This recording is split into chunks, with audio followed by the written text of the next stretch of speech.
On his birthday, he not only interacted with the media persons but also made some remarkable quotes that will win over everyone's hearts. Here are some of them.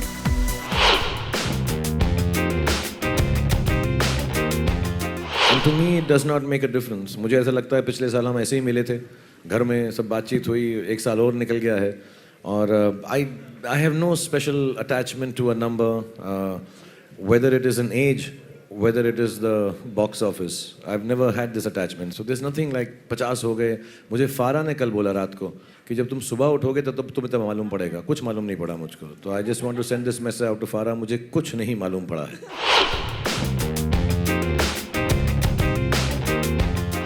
Genuinely, एक phase था मेरी life में जब मेरे अपने मुझसे छूट गए, मेरे माँ बाप, और एक फेज़ है मेरी लाइफ में जब मुझको एक्स्ट्रा अपने मिल गए, आर्यन, सुहाना एंड अब्राम. तो ये जो मतलब पर्सनल लाइफ में ये दो फेजेस मेरे लिए बहुत खूबसूरत हैं और अभी भी खूबसूरत तरीन हैं.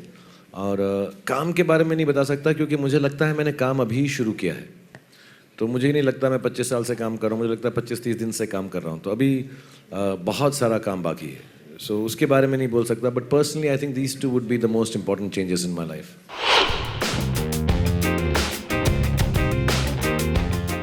हाँ बोल सकता हूँ मैं.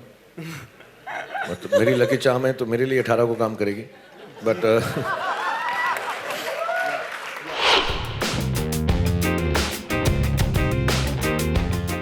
मुझे कभी भी ऐसी तवक्को नहीं थी कि लड़कियां मुझे पसंद करेंगी. As a matter of fact जब मैं स्कूल में था 10वीं 11वीं 12वीं में, तो आप बैठ जाओ, 10वीं 11वीं 12वीं में था तो मुझे मैं पार्टीज पे भी जाता था और ऐसा साइड में माचो खड़ा हो जाता था. इसलिए नहीं क्योंकि मैं माचो था या अल्फा मेल था, इसलिए कि मुझे मालूम था मैं किसी लड़की से पूछूंगा और अगर नकार देगी तो मुझे बड़ा दुख होगा.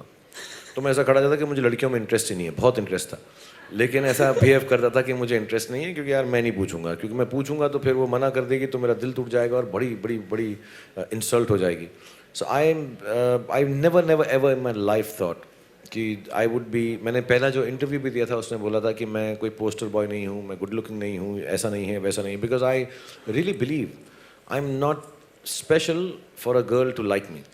देन फिल्में हो गई, ऐसा हो गया, लोग यूज टू हो गए, कुछ अच्छी बातें हो गई, मुझे पता नहीं कैसे.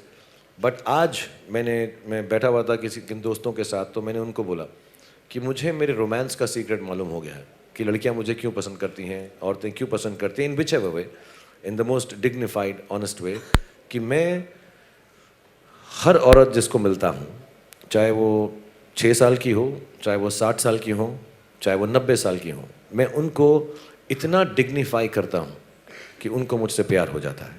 आई think there is no.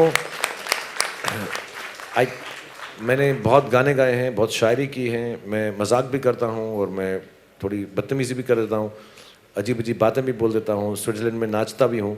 But I think the only reason women like me, because it can't be for my looks, the only reason women like me is that I give them so much dignity, that a woman only needs dignity. For me, love to a woman is dignifying her. And I think for a woman also, she needs nothing. She does not need a physical attachment. I may be wrong.